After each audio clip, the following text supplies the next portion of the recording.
ചെറുതങ്ങൾക്കൊക്കെ ഡ്രസ്സും കുന്തവും എല്ലാം മേടിച്ചപ്പോൾ ഉണ്ടല്ലോ പൈസ ഇല്ല. സാധനങ്ങൾ വാങ്ങിച്ചോ? വാങ്ങിക്കാൻ ഇറങ്ങിയതേ ഉള്ളൂ. എങ്ങനെയുണ്ട്, തിരക്കെങ്ങനെയുണ്ട്? പൊതുവെ തിരക്കുണ്ട്. ഇപ്പൊ തന്നെ മാക്സിമം 2000 കവിഞ്ഞിട്ടുണ്ട്. സാധനങ്ങൾ വാങ്ങിക്കാൻ മാത്രം? സാധനങ്ങൾ വാങ്ങിക്കാൻ മാത്രം. സാധനങ്ങളെല്ലാം വാങ്ങിച്ചോ? മേടിച്ചോണ്ടിരിക്കുക. നമ്മുടെ ബജറ്റിനകത്ത് നിൽക്കുന്നുണ്ടോ എല്ലാ കാര്യങ്ങളും? ഇല്ല, വില കൂടുതലാണ് അവർ പറയുന്നത്. ഉത്രാടപ്പാച്ചിലാണ് മലയാളികൾ. ഓണം കെങ്കേമമാക്കാനുള്ള അവസാനവട്ട ഒരുക്കത്തിൽ കൂടിയാണ് എല്ലാവരും. ഞാനിപ്പോൾ നിൽക്കുന്നത് പത്തനംതിട്ട മാർക്കറ്റിലാണ്. നമുക്ക് ഇപ്പോൾ വാഴക്കുലകൾ കാണാൻ സാധിക്കും. റോഡരികിൽ വാഴക്കുലകൾ കൂട്ടിയിട്ട് കച്ചവടം നടത്തുകയാണ്. ഇന്നത് മുഴുവൻ വിറ്റുവോ? തരും. എത്ര കിലോയ്ക്ക് എത്ര വില? 80 രൂപ വില. 80 രൂപ. 80 രൂപയ്ക്ക് ആളുകൾ വാങ്ങിക്കുന്നുണ്ട്. മേടിക്കുന്നുണ്ട്, ആൾ മേടിക്കുന്നു, ഇറങ്ങുന്നുണ്ട്. കിലോയ്ക്ക് 80 രൂപ എന്നാണ് പറയുന്നത്. എത്ര കിലോ വാങ്ങിച്ചു? 3 കിലോ. മുതലാകുമോ 80 രൂപയ്ക്ക്? ഇപ്പൊ ഇത് മതിയല്ലോ. ഓണം കഴിയുമ്പോഴത്തേന് വില കുറയും, അന്നേരം നമുക്ക് മേടിക്കാം. തൽക്കാലം 80 രൂപയാണെങ്കിലും പ്രശ്നമില്ല. ഇല്ല, ഇപ്പൊ ഓണമല്ലേ, ഓണത്തിന് അതൊക്കെ നല്ലത് തന്നെ. എത്ര കിലോ വാങ്ങിക്കുന്നത്?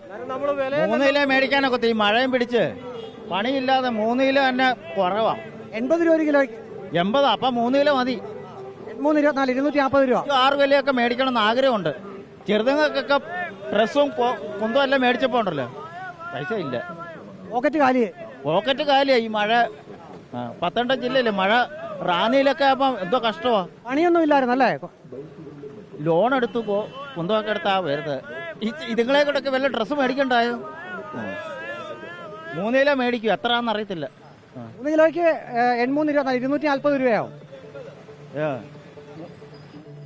ഏതായാലും 3 കിലോ വാങ്ങിച്ചിട്ടുണ്ട്. അദ്ദേഹം ചോദിക്കുന്നുണ്ട് 3 കിലോ മതിയോ എന്ന്. വീട്ടുകാരിയോടാണ് ചോദിച്ചത്. 3 കിലോ മതിയോ എന്ന് ചോദിക്കുന്നു.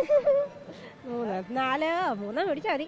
പൈസയൊക്കെ കുറവാണ്, പണിയൊന്നും ഇല്ല എന്നൊക്കെയാണ് പറയുന്നത്. ഇപ്രാവശ്യം ഓണം എങ്ങനെയുണ്ട് പൊതുവെ? കുഴപ്പമില്ല, അത്രേ ഉള്ളൂ. സാധനങ്ങൾ വാങ്ങിച്ചോ? വാങ്ങിക്കാൻ ഇറങ്ങിയതേ ഉള്ളൂ. എങ്ങനെയുണ്ട്, തിരക്കെങ്ങനെയുണ്ട് പൊതുവെ? തിരക്കുണ്ട്. ഉത്രാടപ്പാച്ചിലാണ്. എല്ലാ പ്രാവശ്യം കാണുന്നതിനേക്കാൾ തിരക്കുണ്ടോ? ഉത്രാടപ്പാച്ചിലാണ്. എല്ലാം തിരക്കാ എന്നും. എന്നാലും ഈ മഴയും ഇതൊക്കെ ആയതുകൊണ്ട് അതിൻ്റെതായിട്ടുള്ള ബുദ്ധിമുട്ടുണ്ട്. ഇതിക്കൊക്കെ കുറച്ച് തടസ്സങ്ങളൊക്കെ ഉണ്ടായി അല്ലേ? മഴ ആയതുകൊണ്ട്. അതുകൊണ്ട് ഓണാഘോഷത്തെ അത് ചെറിയ തോതിൽ ബാധിച്ചിട്ടുണ്ട്. മഴയും വെള്ളമൊക്കെ ഇല്ലായിരുന്നു, എല്ലായിടത്തും വെള്ളമൊക്കെ കയറിയില്ലേ, അതുകൊണ്ട് അതിൻ്റെതായിട്ടുള്ള ബുദ്ധിമുട്ടുണ്ട്. അന്നത്തെ വരുമാനം കൊണ്ട് വീട് കഴിയുന്നവർ കഴിഞ്ഞ ഏതാനും ദിവസങ്ങളിൽ ഈ മാസം 1-ാം തീയതി മുതൽ തന്നെ കനത്ത മഴയായിരുന്നു പത്തനംതിട്ടയിൽ. അപ്പോൾ വരുമാനം ആളുകൾക്ക് കുറവാണ്. അപ്പോൾ ഓണാഘോഷത്തെയും അത് ചെറിയ രീതിയിൽ ബാധിച്ചിട്ടുണ്ട്. ഇപ്പോൾ ഏതായാലും ഈ വാഴക്കുല കച്ചവടം തകൃതിയായി നടക്കുകയാണ്. നല്ല തിരക്കും ഇപ്പോൾ പത്തനംതിട്ട മാർക്കറ്റിൽ അനുഭവപ്പെടുന്നുണ്ട്. മാർക്കറ്റിന് മുൻവശത്തുള്ള റോഡാണ്. റോഡ് ക്രോസ് ചെയ്യാൻ ശ്രമിക്കുകയാണ്. ഈ ഭാഗത്താണ് ഏറ്റവും കൂടുതൽ പച്ചക്കറികൾ വിൽക്കുന്നത്. പച്ചക്കറി വാങ്ങുന്നതിനും ആളുകൾ ധാരാളം എത്തിയിട്ടുണ്ട്. എങ്ങനെയുണ്ട് പച്ചക്കറിയുടെ വില? എങ്ങനെയുണ്ടെന്ന്? പച്ചക്കറിയുടെ വില തീ പിടിച്ച വിലയല്ലയോ? തീ പിടിച്ച വിലയാണെന്നാ പറയുന്നത്. എന്തൊക്കെയാണ് നമ്മൾ വാങ്ങിക്കാൻ പോകുന്നത്? ഇതിപ്പോൾ ഞാൻ മത്തങ്ങ വാങ്ങിച്ചു, ബീറ്റ്റൂട്ട് വാങ്ങിച്ചു, കാബേജ് വാങ്ങിച്ചു, പടവലങ്ങ വാങ്ങിച്ചു, എല്ലാം കൂടി ഇങ്ങനെ വാങ്ങിക്കുക. ഓണമാണ്, നമ്മൾ വില കൂടുതലൊന്നും കാര്യമാക്കുന്നില്ല. കാരണം വില കൂടുതൽ നോക്കിയിരുന്നാൽ നമുക്ക് വാങ്ങിക്കാതിരിക്കാൻ പറ്റത്തില്ലല്ലോ, വാങ്ങിക്കുക. നാളെ ഇപ്പോൾ ഓണസദ്യക്ക് നമ്മൾ എന്തൊക്കെ വിഭവങ്ങളായിരിക്കും? നാളെ സാമ്പാർ വെക്കും, അവിയൽ വെക്കും, പരിപ്പ് വെക്കും, പപ്പടം വെക്കും, ഇഞ്ചിക്കറി, മോര്, പിന്നെ പച്ചടി, അങ്ങനെ എല്ലാ വിഭവങ്ങളും. വിഭവങ്ങൾ ഒരു വീട്ടിൽ നമ്മൾ തയ്യാറാക്കുമ്പോൾ എത്ര രൂപ ചിലവാകും? ഇപ്പൊ തന്നെ മാക്സിമം 2000 കവിഞ്ഞിട്ടുണ്ട്. സാധനങ്ങൾ വാങ്ങിക്കാൻ മാത്രം? സാധനങ്ങൾ വാങ്ങിക്കാൻ മാത്രം. ഇന്നിപ്പോ ഉത്രാടമാണല്ലോ, ഉത്രാടപ്പാച്ചിലാണ്. എങ്ങനെയുണ്ട് പത്തനംതിട്ട മാർക്കറ്റ് കണ്ടിട്ട്? എങ്ങനെയുണ്ട്, നല്ല തിരക്ക് തോന്നുന്നുണ്ടോ? എല്ലാ പ്രാവശ്യം കാണുന്ന പോലുള്ള തിരക്കില്ലേ, ഈ പ്രാവശ്യം തിരക്ക് ഭയങ്കര കുറവാണ്. എന്തായാലും ഓണത്തിന് സദ്യ ഒരുക്കാനുള്ള അവസാനവട്ട ഒരുക്കത്തിൽ കൂടിയാണ് എല്ലാവരും. സാധന സാമഗ്രികളൊക്കെ എല്ലാവരും വാങ്ങിക്കുന്നത്. എങ്ങനെയുണ്ട് ചേട്ടാ, സാധനങ്ങൾക്കൊക്കെ പൊതുവെ വില കൂടുതലാണോ? ചേട്ടനോട് ചോദിക്കാം. എങ്ങനെയുണ്ട് വില കൂടുതൽ? എങ്ങനെയുണ്ട്? തിരക്കിലാണ്, കച്ചവടമല്ലേ ഏറ്റവും പ്രധാനം. ഇന്നെങ്ങനെയുണ്ട് ചേട്ടാ, സാധനങ്ങൾക്കൊക്കെ എങ്ങനെയുണ്ട് വില? ഇന്ന് 60. പച്ചമുളക് 1 കിലോ 30, അര കിലോ 60. ബീൻസ് 1 കിലോ 60 രൂപ. അര കിലോ 60 രൂപ. വെണ്ടയ്ക്ക 1 കിലോ 40 രൂപ. സാമ്പാറിന് മുരിങ്ങയ്ക്കാണ് ഏറ്റവും പ്രധാനം. മുരിങ്ങയ്ക്കൊക്കെ എത്ര രൂപ വില? 1 കിലോ 50 രൂപ. അത്രയും പറയാൻ അദ്ദേഹത്തിന് താല്പര്യമുള്ളൂ. ഏതായാലും വിലക്കുറവാണ് എന്ന് കച്ചവടക്കാർ പറയുന്നു. വിലക്കുറവാണോ എന്ന്? വില കുറവുണ്ട്, കൂടുതലുണ്ട് ഓരോരുത്തരത്തൊക്കെ. കാരണം ഇപ്പം എന്തോ പറഞ്ഞെന്ന് പറഞ്ഞാലും ഓണമല്ലേ, വില കൂടും ഇച്ചിരിയൊക്കെ. അത് കുഴപ്പമില്ല, ഉള്ളത് കൊണ്ട് വാങ്ങിക്കുക, അത്ര തന്നെ. നാളെ ഓണസദ്യ ഒരുക്കാനുള്ള എല്ലാ സാധനങ്ങളും ചാക്കൊക്കെ ആണല്ലോ, എല്ലാ സാധനങ്ങളും വാങ്ങിച്ചോ? ഇല്ല, വാങ്ങിച്ചില്ല. ഞാൻ ഇങ്ങോട്ട് വന്നതേ ഉള്ളൂ വാങ്ങിക്കാന്. പച്ചക്കറി വാങ്ങിക്കാൻ വന്നതാ. ഓണം നമ്മൾ കെങ്കേമമാക്കുകയാണ്. പിന്നെ ദുഃഖവും ഉണ്ട്, പിന്നെ ചെറിയ തോതിലൊരു ഓണം സദ്യ ഒരുങ്ങുക അത്രേ ഉള്ളൂ. അതാണ് പറയുന്നത്. ഓണമല്ലേ, ഓണം ആഘോഷിച്ചല്ലേ പറ്റൂ. അതുകൊണ്ട് തന്നെ ഓണസദ്യ ഒരുക്കാനുള്ള, തിരുവോണത്തെ വരവേൽക്കാനുള്ള അവസാനവട്ട ഒരുക്കത്തിലാണ്. ഉത്രാട ദിനത്തിലാണ് വലിയ തിരക്ക് ഇന്നിപ്പോൾ മാർക്കറ്റിൽ അനുഭവപ്പെടുന്നത്. ഇന്നിപ്പോൾ ഉത്രാടമാണ്. എങ്ങനെയുണ്ട് ഉത്രാട തിരക്ക്? എങ്ങനെയുണ്ട്? തിരക്ക് കുറവാ, മഴയൊക്കെ ആയതുകൊണ്ട് ആൾക്കാരൊക്കെ ഇറങ്ങാൻ തുടങ്ങിയതേ ഉള്ളൂ.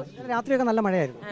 മഴയായിരുന്നു. അപ്പം മഴയുണ്ടെന്ന് വാർത്ത വന്നതോടുകൂടി ആൾക്കാർക്ക് ഇറങ്ങാനും ഒരു പേടിയും മടിയും ഒക്കെ ഉണ്ട്. സാധനങ്ങളെല്ലാം വാങ്ങിച്ചോ? മേടിച്ചോണ്ടിരിക്കുക. നമ്മുടെ ബജറ്റിനകത്ത് നിൽക്കുന്നുണ്ടോ എല്ലാ കാര്യങ്ങളും? ഇല്ല, വില കൂടുതലാണ് അവർ പറയുന്നത്. എന്തൊക്കെ സാധനങ്ങൾക്കാണ് വില കൂടുതലായിട്ട് നമുക്ക് തോന്നിയത്? പയറിനൊക്കെ കിലോയ്ക്ക് 40 രൂപയുള്ള സാധനത്തിന് അവരിപ്പം 80 അങ്ങോട്ടൊക്കെയാണ് പറയുന്നത്. കഴിഞ്ഞ ഉത്രാട ദിനത്തിൽ വാങ്ങിച്ചതിനേക്കാൾ കൂടുതലാണോ ഇപ്രാവശ്യം വില? കൂടുതലാ. എന്നാലും നമ്മൾ എല്ലാ സാധനങ്ങളും വാങ്ങിക്കുന്നു. മേടിച്ചല്ലേ പറ്റുള്ളൂ, ഓണം ഒരുങ്ങിയല്ലേ പറ്റുക. അവർ പറയുന്ന വിലയ്ക്ക് നമ്മൾ മേടിച്ചേ വെക്കുള്ളൂ. അതാണ്, പറയുന്ന വിലയ്ക്ക് വാങ്ങിച്ചല്ലേ പറ്റുള്ളൂ. ദാ ഈ കടയിൽ വലിയ തിരക്കാണ് ഉത്രാട ദിനത്തിൽ. പച്ചക്കറി വാങ്ങിക്കാനുള്ള വലിയ തിരക്ക്. ക്യാരറ്റൊക്കെ എടുത്ത് അളന്ന് കൊടുക്കുന്നുണ്ട്, ഉള്ളി എടുക്കുന്നുണ്ട്, പാവയ്ക്ക, ബീൻസ്, അങ്ങനെ എല്ലാ സാധനങ്ങളും കച്ചവടക്കാർ ത്രാസിലോട്ട് വെക്കുന്നു, തൂക്കി കൊടുക്കുകയാണ്. പോക്കറ്റ് ഈ അമ്മയോട് പറഞ്ഞാണ്. എങ്ങനെയുണ്ട് ഇന്ന് ഇപ്രാവശ്യത്തെ തിരക്ക്? എങ്ങനെയുണ്ട്? നല്ല തിരക്കാ. വില കൂടുതലാണോ വില കുറവാണോ? വിലയുണ്ട്, വിലയാ സാധനത്തിനല്ല. ഏതൊക്കെ സാധനങ്ങൾ നമ്മൾ പറഞ്ഞു ഇവിടെ? ഞാൻ പാവയ്ക്ക, ചേന, പടവലങ്ങ, വെണ്ടയ്ക്ക, പച്ചക്കറി ഐറ്റം എല്ലാം പറഞ്ഞിട്ടുണ്ട്. എത്ര രൂപയ്ക്കകത്ത് നിൽക്കുമെന്ന് തോന്നുന്നു? 500 രൂപയാവും തോന്നുന്നു. എത്ര രൂപ കയ്യിലുണ്ട്? പൈസ ഉണ്ട്. പൈസ ആവശ്യത്തിനുണ്ട്, അതൊന്നും ഒരു പ്രശ്നമല്ല. അവർ കച്ചവടക്കാർ വലിയ തിരക്കിലാണ്. എങ്ങനെയുണ്ട് ചേച്ചി, സാധനങ്ങളൊക്കെ വാങ്ങിച്ചു. എങ്ങനെയുണ്ട് ഇപ്രാവശ്യത്തെ ഓണം? എങ്ങനെയുണ്ട് ഓണം? അടിപൊളി ഓണം. സാധനങ്ങളൊക്കെ വാങ്ങിച്ചോ? സാധനങ്ങളൊക്കെ മേടിച്ചോണ്ടിരിക്കുന്നു. എല്ലാം നമ്മുടെ ബജറ്റിൽ നിൽക്കുന്നുണ്ടോ? എല്ലാം ബജറ്റിൽ നിൽക്കണമല്ലോ. സാധനത്തിനൊക്കെ തീ പിടിച്ച വിലയാണ്. ഏത് ഐറ്റത്തിനാണ് വില കൂടുതലായിട്ട് തോന്നിയത്? എല്ലാം വില കൂടുതലാണ്. കിറ്റൊന്നും ഇപ്പം ഇല്ല പച്ചക്കറിക്കകത്ത്. നമ്മൾ സിംഗിൾ ആയിട്ട് തന്നെ വാങ്ങിക്കണം. എല്ലാം സിംഗിൾ അന്യായ വിലയാണ്. അങ്ങനെ മേടിക്കാതിരിക്കുന്നത് എങ്ങനെ? ഓണമല്ലേ. സാധനങ്ങൾ എങ്ങനെ വാങ്ങിക്കാതിരിക്കും? ഓണമല്ലേ എന്നാണ് പറയുന്നത്. ഉത്രാടപ്പാച്ചിലാണ്. പത്തനംതിട്ട മാർക്കറ്റിൽ വലിയ തിരക്കാണ് അനുഭവപ്പെടുന്നത്. തിരുവോണത്തെ വരവേൽക്കാൻ എല്ലാവരും ഒരുങ്ങിക്കഴിഞ്ഞു. വീഡിയോ ജേർണലിസ്റ്റ് അജി കുടുംബനൊപ്പം reporter Praveen Purushothaman, in reporter, Pathanamthitta.